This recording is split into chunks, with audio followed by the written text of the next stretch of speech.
to Let's Talk About It with Xavia Fox. We just had a great conversation with O'Kara Hollis talking about transparency. And now, we have Khalid Scott in the house. So y'all know this is about to be a real conversation. I just want to thank everybody for tuning in to Let's Talk About It with Xavia Fox. And we are about to get some relationship discussions with a counselor. Absolutely.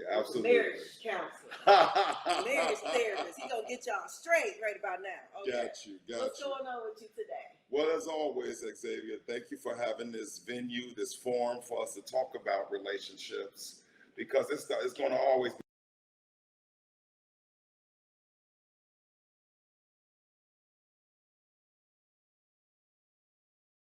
be value our interactions with people. Yes. And it's not just romantic relationships, it's about friendships, it's about the community, it's about with your family. Yep. You know, and it's never a dull subject matter. It's never a dull subject matter. And you know, what triggered today's conversation is I have mentees. Okay. And my mentees range, the youngest is 12 years old. Oh, wow. The oldest is 44 years old. Oh, wow. Okay. And you still consider him a mentee? He sure is, because he was. He almost old as you. I got you. We're 10 years apart, so he was 16 when he was 14 and I was 24 when I became his mentor. Okay. And, still here. So I wanted to talk about, what do you call it? Generational relationships and dating for generations, right? Okay. Because I have mentees who are in their 20s and 30s, and I often talk to them about what's your forecast, what's your thought process regarding dating and marriage. And basically what I've heard from my mentees is that, well, we've watched you all go through this dating and marriage thing. Uh-oh.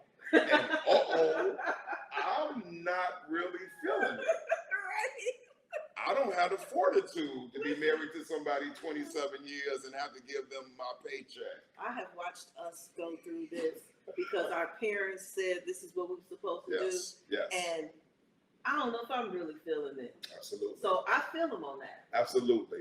And the thing about the younger generation, though they hear us older people talk about them, and it's not always complimentary because we just think you all move, kind of different than us.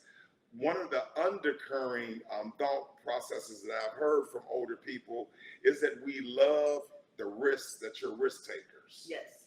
That you know your worth, and you'll let other people know what your worth is. So you'll start a job, and then if you're not happy in that job in a month, they quit. They gone. They absolutely gone. While me, I'm going to do 20 years at the VA. Right. Even though Monday comes, you be like, oh. Right. God. But we're the generation after the baby boomers. Mm-hmm. So we saw our moms and dads work at the steel mill or work at that nursing job or that teaching job for 35, 40 years. And then they had a retirement party with a cake and they moved on. So that's still etched in our heads. A little bit of money. Absolutely. And in fact, I had a coworker at the VA hospital. She passed last month. She was with the VA 32 years. She retired in December. So that means that woman enjoyed 8 months of retirement, and then she died. So all the money she saved up, all the benefits she gathered, now they're going to get passed on to her children. And she didn't enjoy it. Yep. So that's why I know for me, in 8.5 more years, I'm retiring. I'll be in my early 60s. And at that time, I just want to enjoy grandbabies and the gym. You know what I'm saying? And I want to say that, man, I worked 40 plus years, but I'm going to enjoy these last 20, 30 years, however long God has me on earth. I just don't want to do that. I know. I never wanted to do that. That whole, and I know this is a whole different topic, but I just never wanted to do that. And my mom, she just really had a problem. So I'm the first string of the younger generation. Okay. Thought process. Okay. Because I started a business. There you You go. know, I started a business, and because I just could not. I watched my mom and dad do that every day. Yes. And Yes. then, and I know what they were each getting every month, because, you know, at some point I was taking care of them both. Yes. And so the money that they got a month, Okay. individually, neither one of them would be able to live on their own with just that. Oh, wow. Especially not with the medical stuff and all of that. Got it. And then what a lot of people don't know is that Medicare doesn't cover any long-term care. So like my mom was in the nursing home, Medicare doesn't cover long-term care. Whoa. And Medicare will only cover like the therapy and rehab if you're getting better. And you got 100 days to get better. After that, you own your own. Wow. So there is, You want to enjoy life on your I don't terms. know how you gonna enjoy. You done dedicated all your life and time. You got 2 weeks of vacation. Yes. Yes. Absolutely. Absolutely. So again, it goes back to the generations after us, and like you just said, us. We've seen that happen. We've seen that pattern, and we say we want something different. My mom retired at 52. Why? Because I had Anaya, and my mother was a daycare director. And so when after Anaya's first year, when she was almost 1 year old, my ex-wife was like, well, now I got to go back teaching. And my mom, the first year of her life, she didn't work because I wanted her to stay home and watch Anaya and be that mom for her. And when we said, well, we got to look for a daycare, my mother was like, absolutely not. I'm like, well, Ma, you're a daycare director. What are you talking about? And she was like, no, you're not going to put my grandbaby, my one and only grandbaby, in a daycare, because I know how daycare workers get down.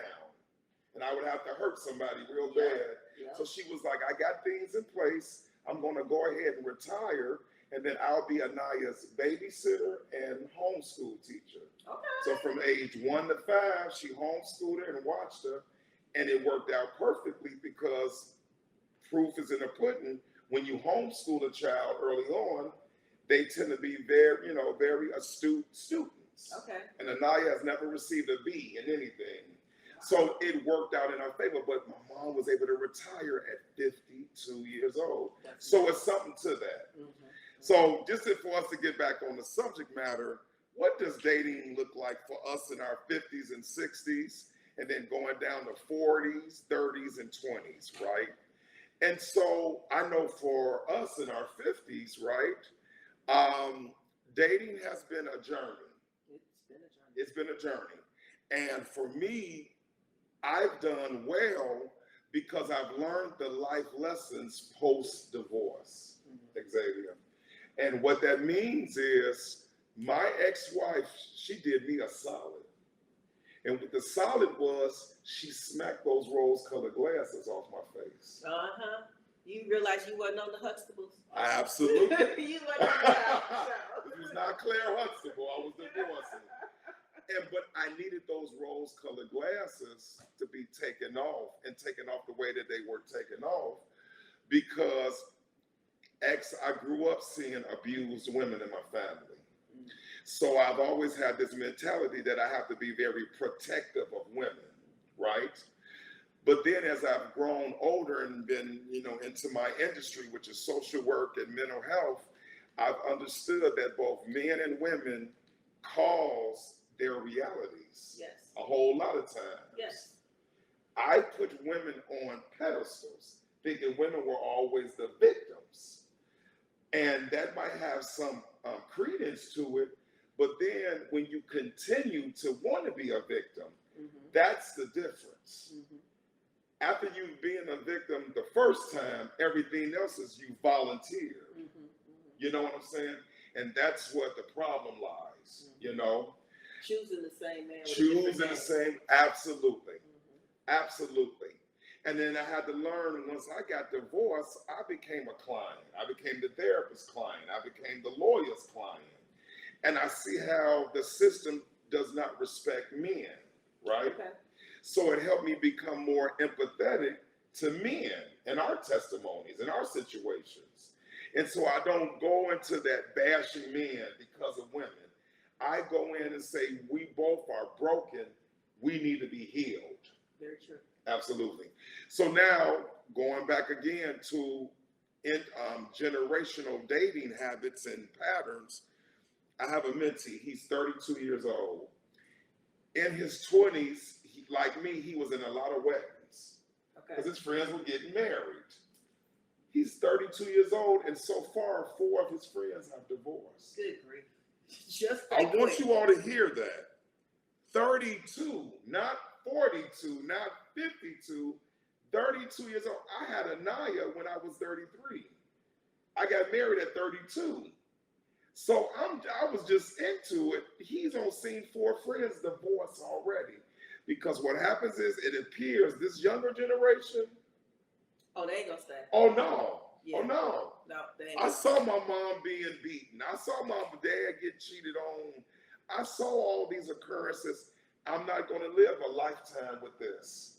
Bravo. Bravo. Then us. You know, I share this all the time that 20 of my friends are going through divorces now. And people that might not hit you all. That's a lot. 20 people. That's 40 individuals. That's 40 individuals. And I'm not telling you, now let me add the children. Oh, that's a lot of people. Right. Then let me add the in-laws, both sets. That's a whole suburb of people. Yep, that are affected by this divorce. And when I'm talking to the 20 people and asking them, what happened? You've been married 20 plus, 25, 30. And that's the crazy part to me. 35 years. Yeah. You have been through some stuff. Yes. And I kind of get it. Maybe the stuff that you've been through, you just decided, you know what? I don't want to go the rest of my life dealing with this crap. You know? But it just seems like y'all have grown through so much. This is my thinking.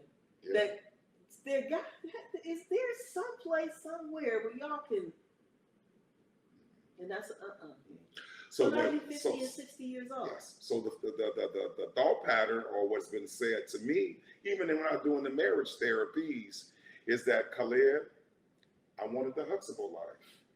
That show aired 40 years ago yesterday. And it impacted us, especially as young people, because we were used to the good times family. Dad was gone for a lot of us, right? Or if dad was in the house, he was a dysfunctional dad. He was a provider, he was a protector, but he wasn't really participatory. And now we know that we need him to be all 3 of the P's, right? So what happens is my friends was like, Khalid, I should have divorced Dwayne 10 years ago. But because I had little Tamika and little Taylor and little Tim, I wanted them to grow up with 2 parents in the house because I didn't. And I know how it affected me. But what's happening is Tim, Tamika, and Taylor are 20-something years old, and now they're acting toxic. Why? Because they saw mom and dad in that house fighting, being dysfunctional. A month ago, Xavia, 2 of my friends called me on a Friday, hours apart, a month ago Friday. Both their 20-something-year-old daughters tried to commit suicide. Wow. For me, with a 22-year-old daughter, I was like, thank you, God, that you led me to become a clinician to make sure I social work my own child, who watched her mom and dad divorce at 10 years old, right? Because every week I'm getting these phone calls. Khalid, my child has decided to live an alternative lifestyle. Khalid, my child is an alcoholic. Khalid, my child is on drugs. Khalid, my kid can't sustain a job. My kid is 30 years old and not ready to move out yet. And I'm like, wait a minute, what happened? Because it was a Claire and Heathcliff Huxtable in a house. But again, what did they see in that house that's now making them act out? You know what I'm saying? So there's a rippling effect, even when you're trying to do it, quote unquote, the right way. Yeah, because, you know, and I've said this when we had conversations before as well.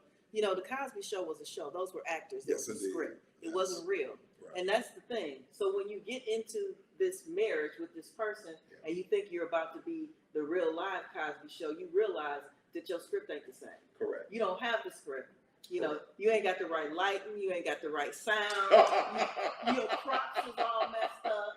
Right. You know, ain't nobody else gonna come fix it. Ain't no sound person to come fix it. There you go. It ain't no prop person to come fix it. Wardrobe is not gonna come make you look right. There You go. got to deal with what is actually real and is actually there. Because Bill Cosby, and I'm not even gonna go into the charges or anything like that, but Bill Cosby was not Cliff Huxtable Absolutely. in real life. Absolutely. And Felicia Rashad, I ain't heard no dirt on her, but I'm sure she was not Claire Huxtable in real life either. She's been divorced twice. So there you go. Yeah. You know, so even they don't live the Huxtable life. Absolutely. So when you go in with that, but you know, I never wanted to be the Cosby Show. They seem boring to me. I got you. Absolutely.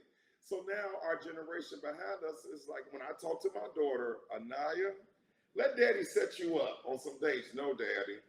When my daughter graduated from college back in May, we were in the airport, and it was one of the guys, he graduated with Anaya, 6'3", dark skin, African, Muslim. Both his mom and dad are doctors. His siblings are all doctors. He lives in Oak Brook, Illinois. He's getting ready to go to Northwestern. As I'm sitting there at the hospital, I'm doing the checklist. He hits all the boxes. For you. For me. Right. So then so when Anaya came home. You ain't got to sleep with him. Absolutely. And my daughter let me know that. and she was really effective.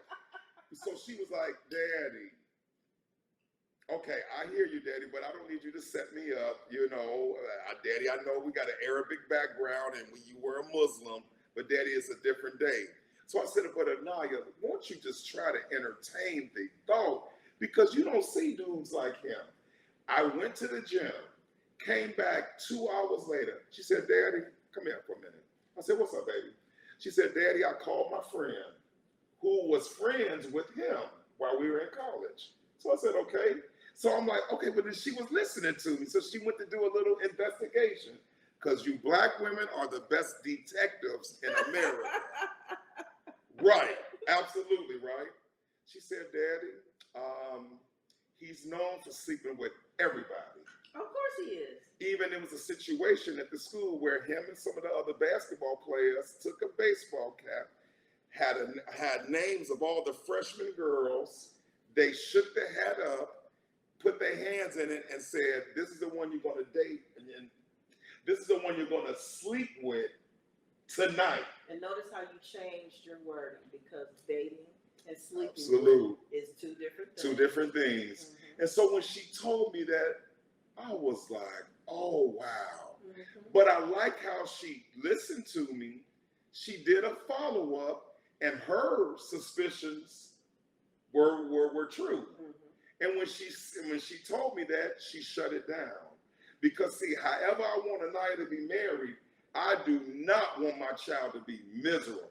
And so what you got to do is the opposite way, like my dad did. Mm-hmm. So I knew who my dad was. Yeah. And I knew that the dude was going to have to come through my dad. Right? Absolutely. And so I could be as attracted as I wanted to somebody, and I could play with all of those cute guys I was attracted to. I could play. But when I was going to get into a relationship, he had to have some substance. She going to have to find it. And then she going to bring it to you and be like, hey, Dad, this is such and such. Yes. Then you get to do your thing and be like, let me see what boxes you check. And then you get to tell her, hey, you know, this vibe he got, this thought process he got, this ain't going to take you nowhere. Gotcha. Or like my dad would say, what you doing with this idiot? Yes, absolutely. I didn't know he was an idiot, Daddy. Absolutely. But you know, when an older man talks to a younger man, it's a whole different thing. That's true. Because she got you know, my dad always told me, he used to hold me so much stuff, didn't he? Because I'm always talking about what he said. Powerful. He always told me, he said, you know, you can't fall in love with a man because of his wallet and his achievement. Yes. Because you ain't got to sleep with his wallet and his achievement. Absolutely. In the middle of the night when that man roll over, you got to want to be able to enjoy partaking in that. It can't be a chore. Yes. So like the way you were doing, like, okay, he check off all these boxes, this the one. Yeah. And then here she is with this dude, and she's like, don't touch me. No. Yeah, miserable. Get away from me. Yeah. So that's a powerful thing right there. Absolutely. Definitely need that dad in there. Absolutely. Y'all can weed him out. Absolutely. And see, look at the dialogue we just had. X, you've raised 2 full-grown women. I have. My daughter just became an adult woman. I need to hear this wisdom. Okay. I need to hear that I'm wisdom. glad you're open to it. And you're a daughter of a dad. Yes, I am. And so I'm hearing all this. So this is a full circle moment. And this is how we educate ourselves.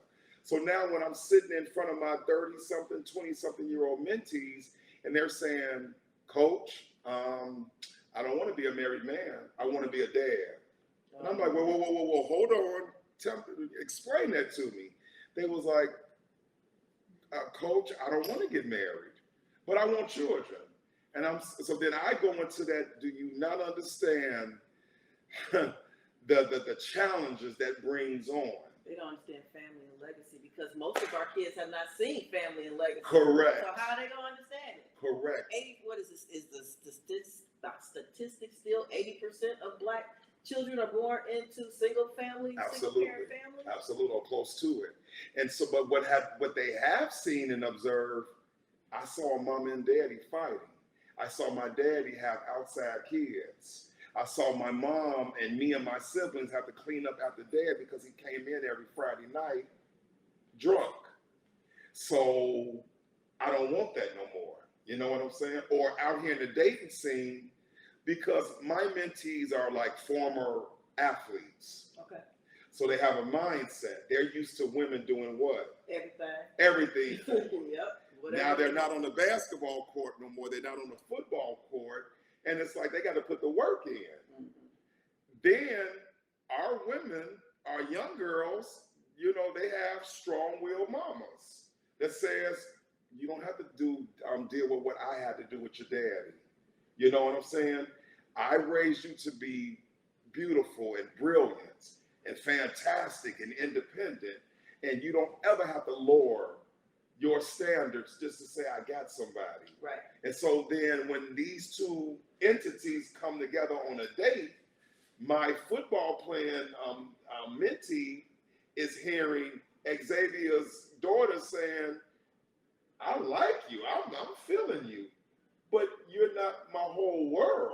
Right. What else are you bringing to the table? What else are you bringing to the table other than the six-pack? You know what I'm saying? And even if it's money, you need to have some, and I think that to some degree, men weren't required to have those interpersonal skills before because they didn't have to. As long as they paid the bills, that was their role in the household, and then they could go do whatever they want to, and the woman took care of the kids and, you know, took care of the house and all that other kind of stuff. Because as much as some men want to tell me that women always have money and stuff, there has always been a discrepancy between what men made and what women made. Absolutely. And men were the providers in the household. And there was a time when a woman needed to have a man in order to survive. Right. Because she couldn't Right. make enough money to survive on her own. But we don't live in that world no more. Gotcha. You know, we live in a world where a lot of women actually make more money than the men. Yes. You know, so you don't have to, the football player come up to you, especially if he's not in the NFL or the NBA. You know, and he comes from he played ball in college.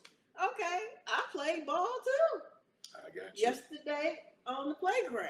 And we making the same amount of money from doing that, right? Gotcha. So you got to make me like you as a person. Right. And do you even like you as a person? Absolutely. Let me shift here because you brought something to mind talking about athletes. So I'm sure you saw that controversial interview with Cheyenne Bryant and Cam Newton. I did see it. What happened? Mm-hmm. You Okay. saw it? Okay, so Cam Newton is the father of 8 children Good Lord. by 3 women.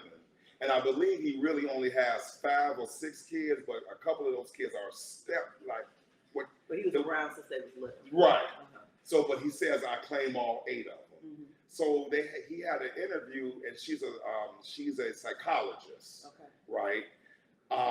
And basically, she held him accountable for the whole 2.5 hours, saying that, brother, even in your best intentions, you have 3 women, 8 kids. They all can't benefit with your presence. Mm-hmm. And so his counter reply was, well, all 8 kids live with me. Right, but all 3 mothers don't live with you. You know what I'm saying? So your kids still will have a lack of something. Yeah. And then what happened was, even though I think he tried to hold his own in the 2.5 hour interview, he felt a certain way. Why?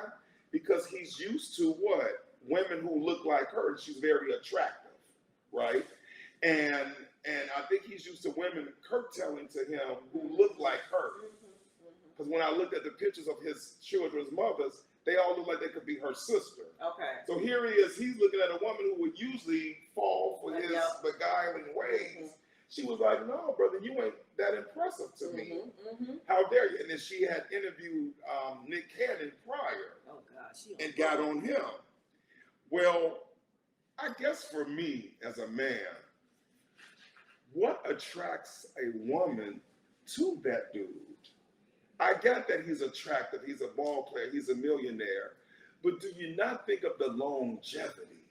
So, there's different kind of people. Absolutely, it is. And it was so funny because Okera just made a statement in the last conversation. Okay. He said that when he was younger, he hung out with a group of men, and this one guy would always say he loved gold diggers.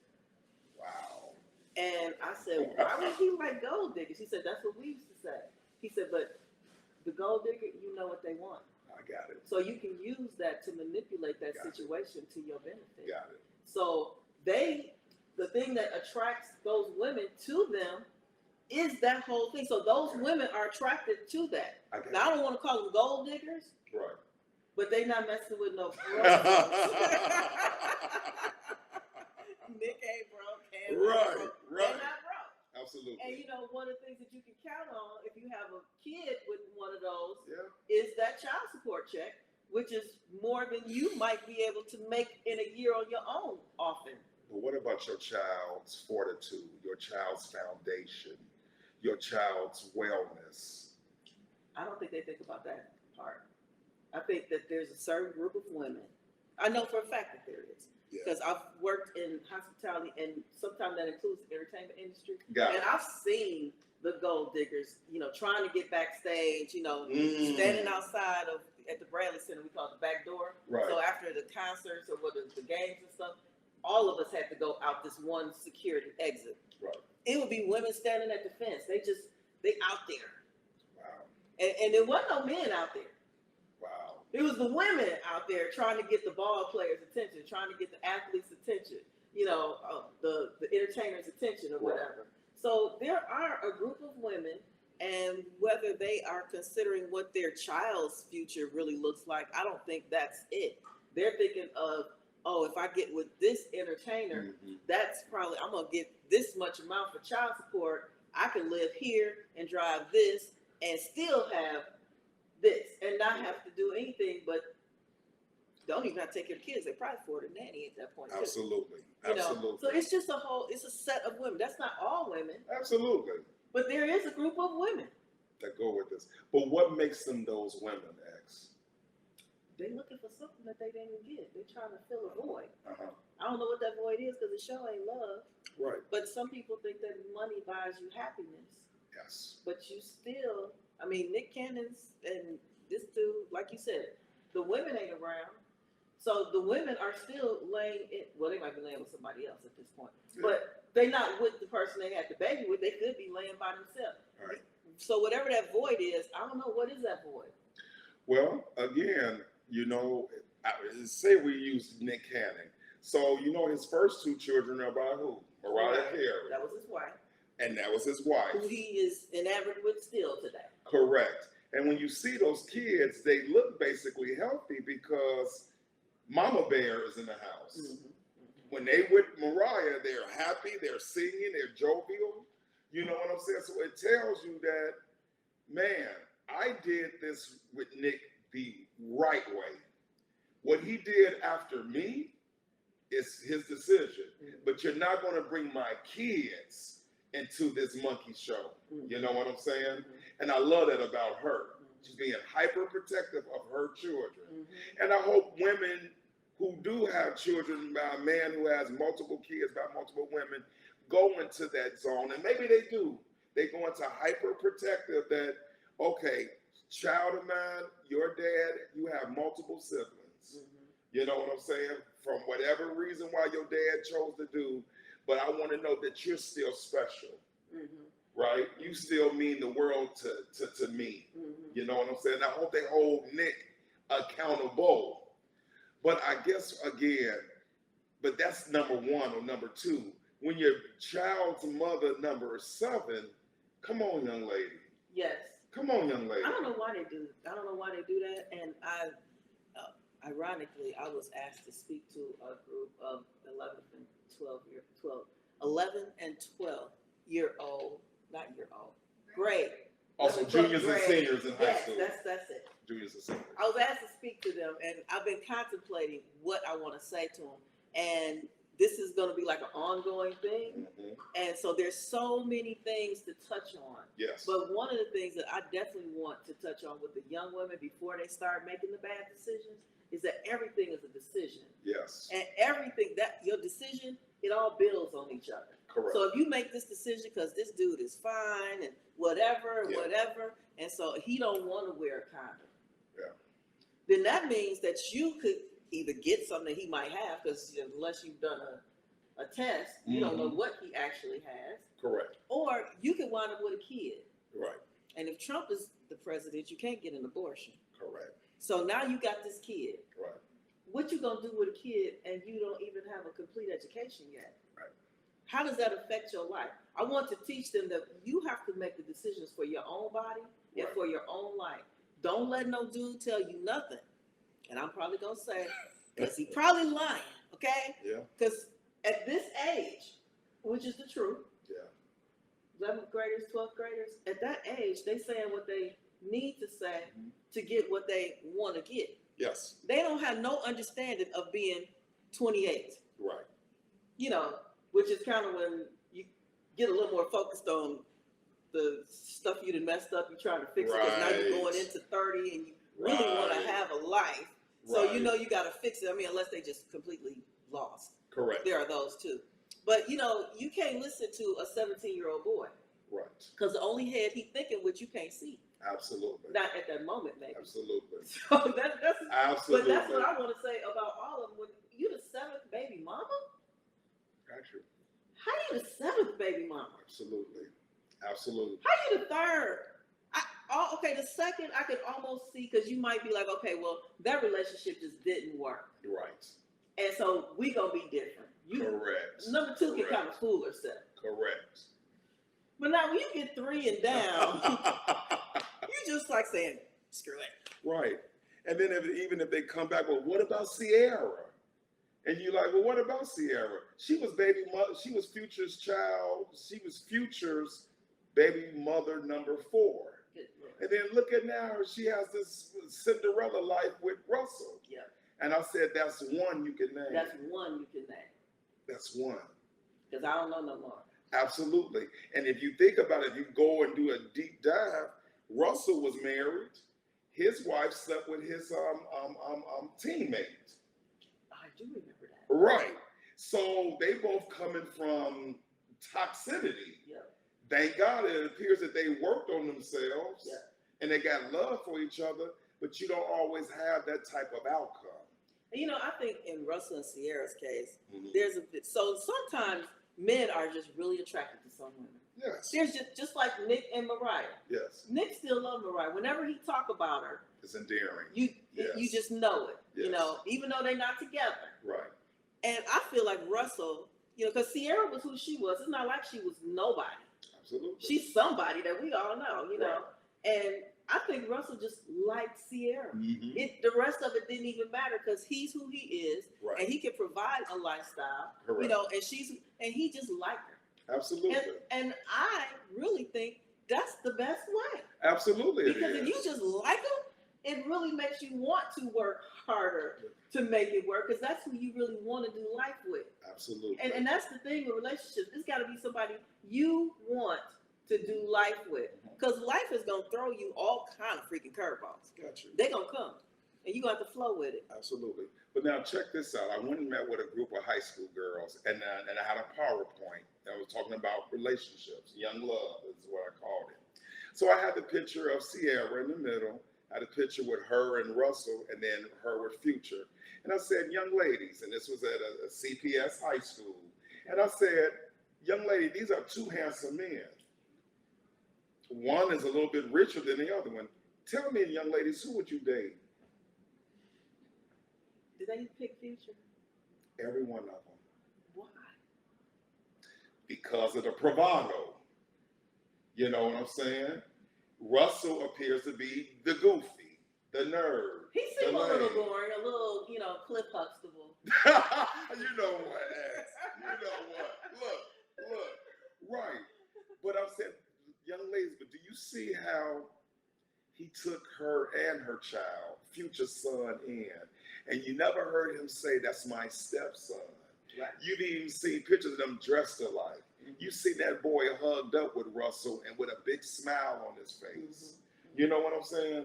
And you heard the controversies. So don't you all think y'all deserve what Sierra morphed into? Because now she has a great life with somebody who authentically appears to love her. Mm-hmm. Don't you think you deserve that?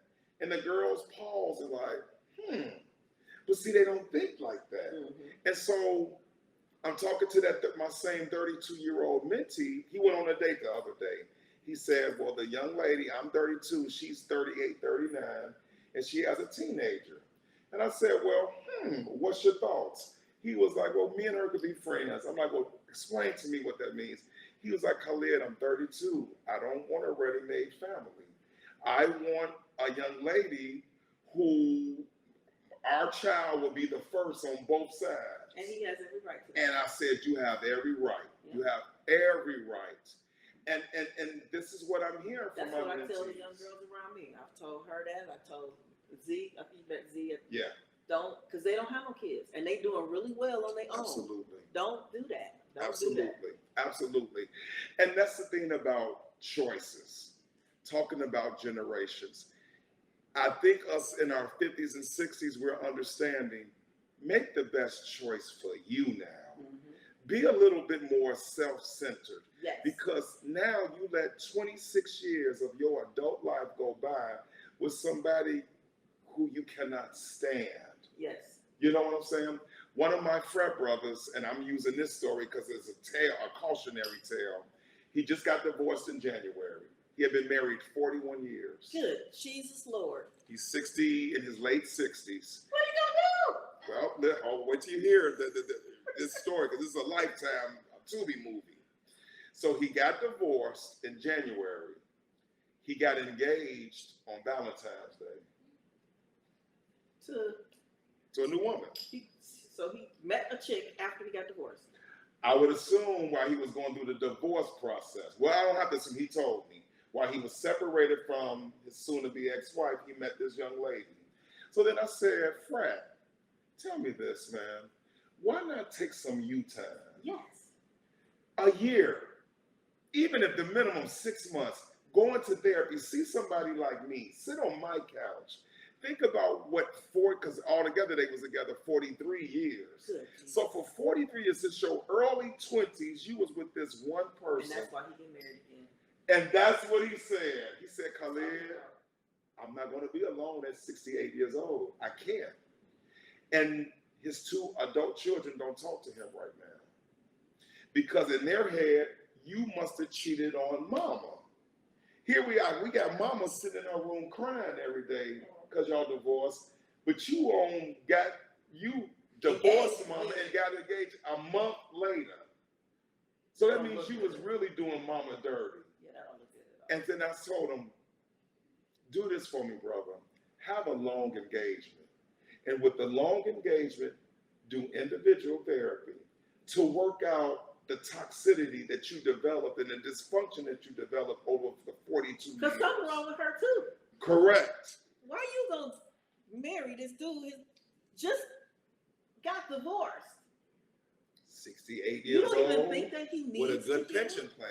Right? Well, see, that's another story. Absolutely.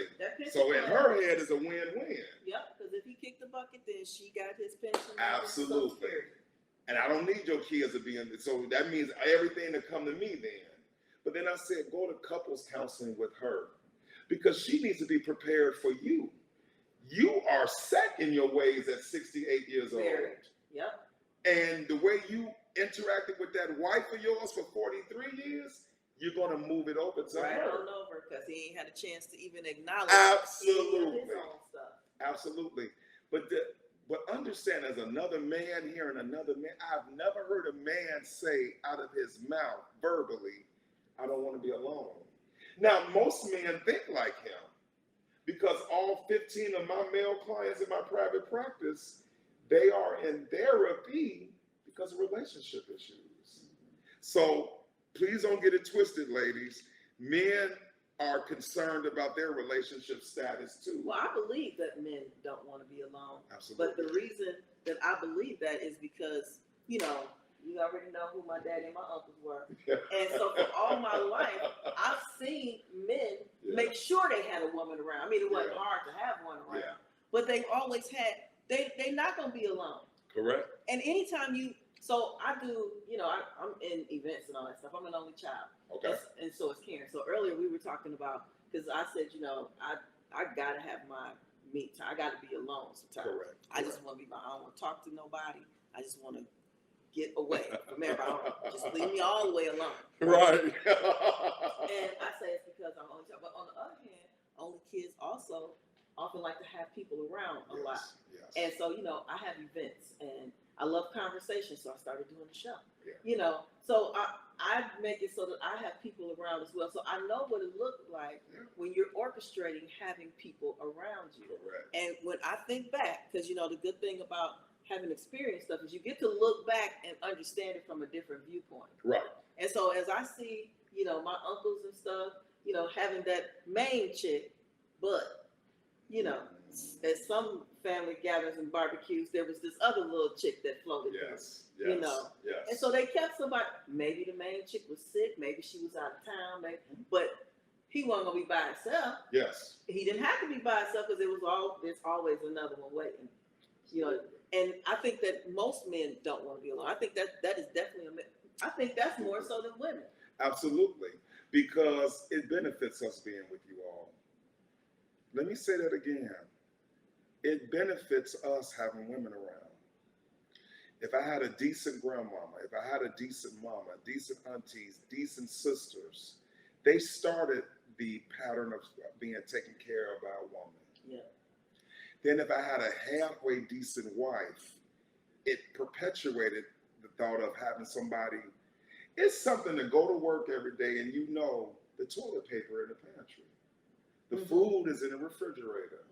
The house is going to be halfway cleaned. My kids are going to have somebody making sure they're okay.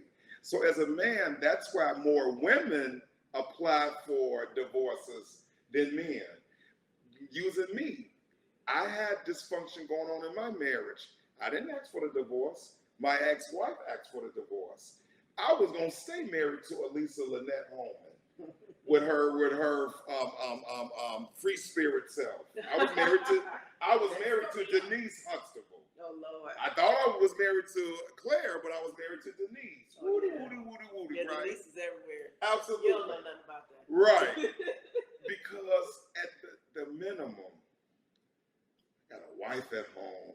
She, as far as I know, she ain't cheating on me. She drives me insane with her free spiritness, but I can deal with that. You know what I'm saying? I don't want this interrupted. I don't want to see Anaya half the time now. So she wouldn't have never got a divorce. I would have never divorced her.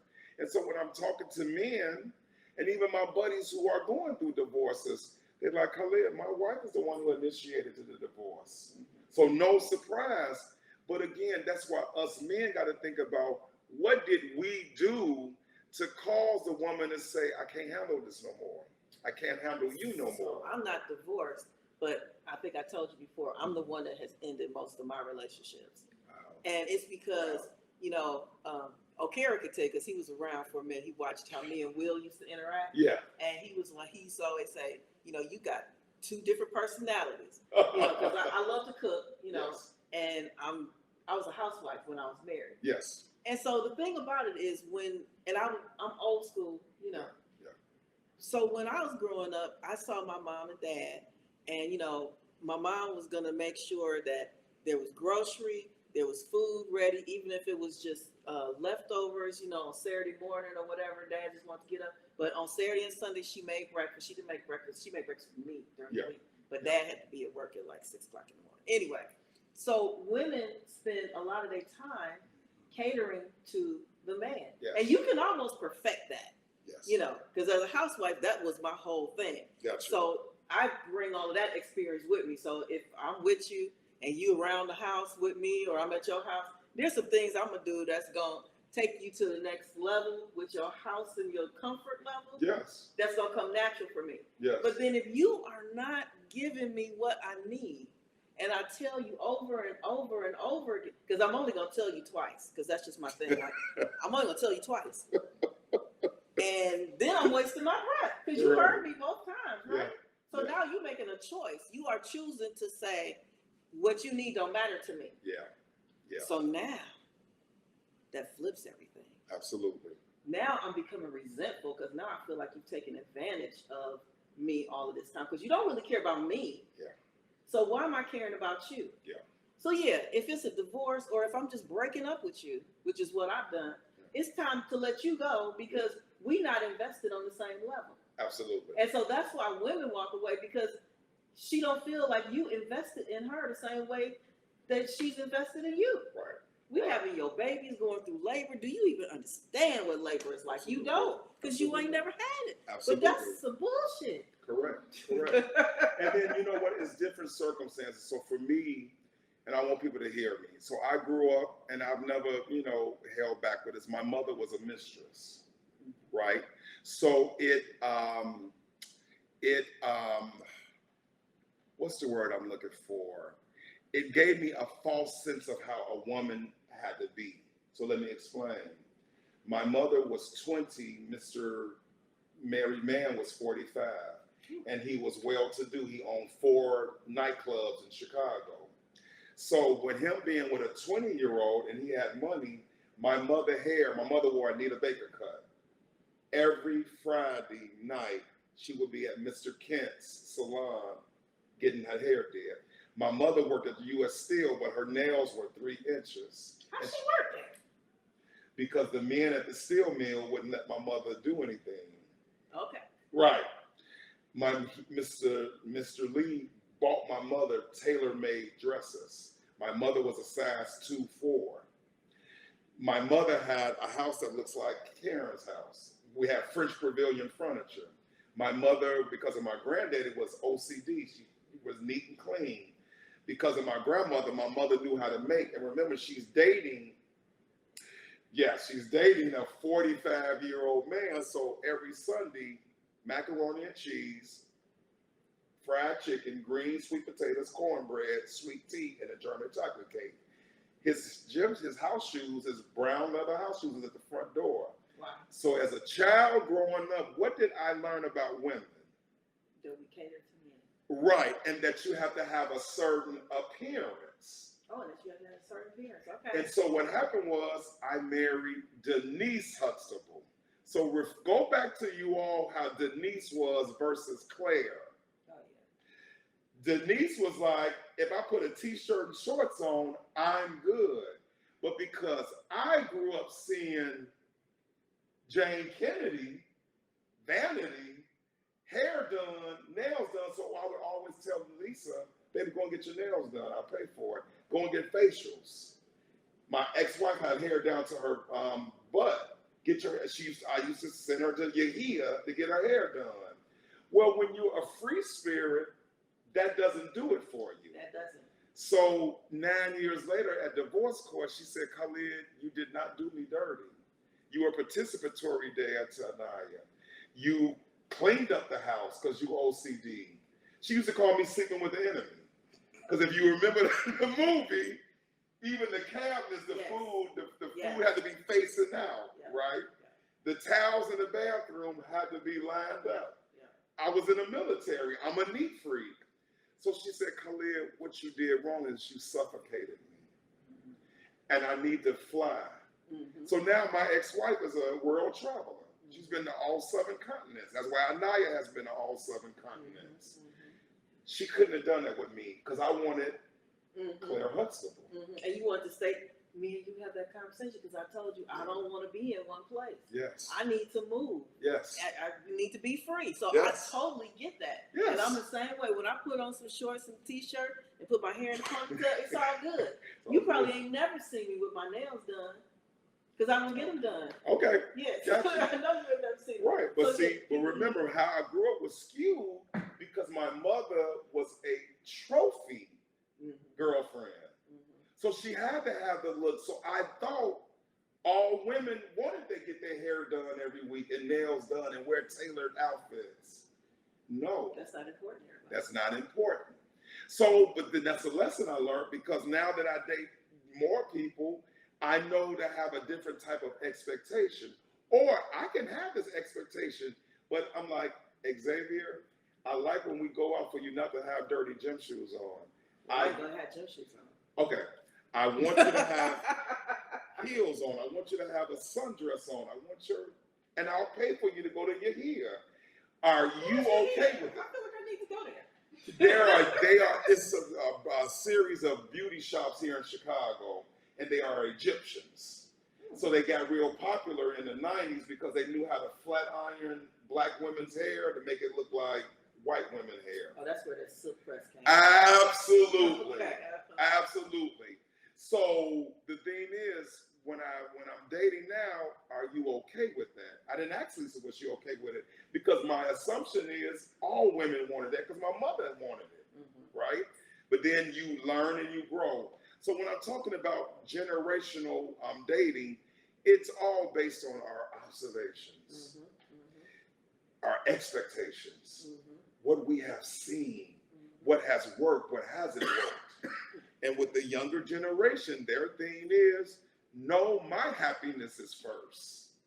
And that's okay. It should be. I definitely agree. When I got my life coaching certification or whatever, we went through all of that, allowing people to be who they are. Yeah.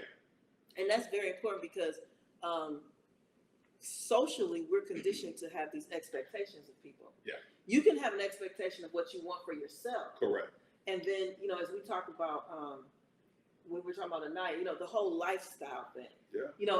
Does this person fit into with you and your ex-wife? Your lifestyle was just different. Yes. And as much as you might be attracted to her, may have loved her, and she was probably attracted to you and loved you too. Correct. But then, especially a free spirit, and ain't she a Scorpio too? Yes. Yeah, so that's double trouble right there. She a Scorpio too. Woo! Wow, that's why she was bobbing and weaving up yesterday. This Scorpio. Wow, right. And to me, that's the biggest thing now. Yeah. Because as I date, and I've lived my life like this, I didn't plan it. I didn't plan to be a gypsy. I didn't wake up and be like, I'm gonna be a gypsy. But that's how my life played out. Yes. And I love it like that. Absolutely. So somebody that's like, oh yeah, we're gonna just buy a big house over here in Glenwood and we're gonna just live there the rest of our life.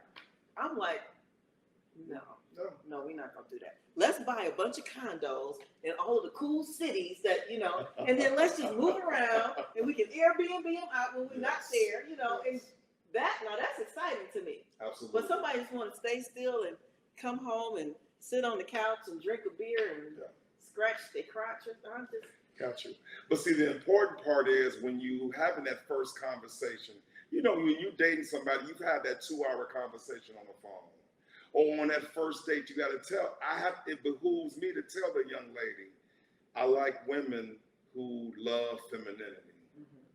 I don't like tomboys. I don't like tomboys. I've been around femininity all my life, and it works with me because I'm an alpha male. I can't fight a woman. Or if we're together, then we know how to work on each other's nuances where it doesn't feel like this. Second of all, I like somebody who wants to cater to me because I make them feel that I'm invested in them. That if you come home from a long day, now I'm a great air fryer cooker. Me and my air fryer are best friends, and I'm gonna give you that. You know what I'm saying? But I know because you've cooked for me. So I believe in the give and take. And because I do therapy, and I do therapy with couples, I see what went wrong. Is that people forgot to invest in them first. People forgot to hold your partner accountable. Or when they did something wrong, you forgave them a little bit too quickly. And you didn't hold them accountable, and you didn't make them really feel, you know, what they needed to feel to grow. But now you're in therapy, and we're on the last legs, and hopefully we'll make this work. But man, y'all might need to go into the Daily Center and end this. You know what I'm saying? So that's what I talk about, and we're talking about solutions. Self-love. Self-love and self-love again. Love you. Have the best affair with you. Because when you have the ultimate love for you, you have a standard. And you will see garbage 2 miles down the lane. Yep, and you will not want to associate. And you wouldn't want to associate with it. That's it. You won't be baby mama number 7. That's right. All right, well, that little alarm that went off was our signal that our time is up. This has been a great conversation. Absolutely. As always. Thank you for being part of the show. Absolutely. And, you know, I had to call you because I'm just like, where he at? I know. I get worried. I know. We don't see each other in person. Well, just that once a month. But you're so punctual, like me. Yeah. You so punctual. When it got close, I was like, yeah. okay. Absolutely. Absolutely.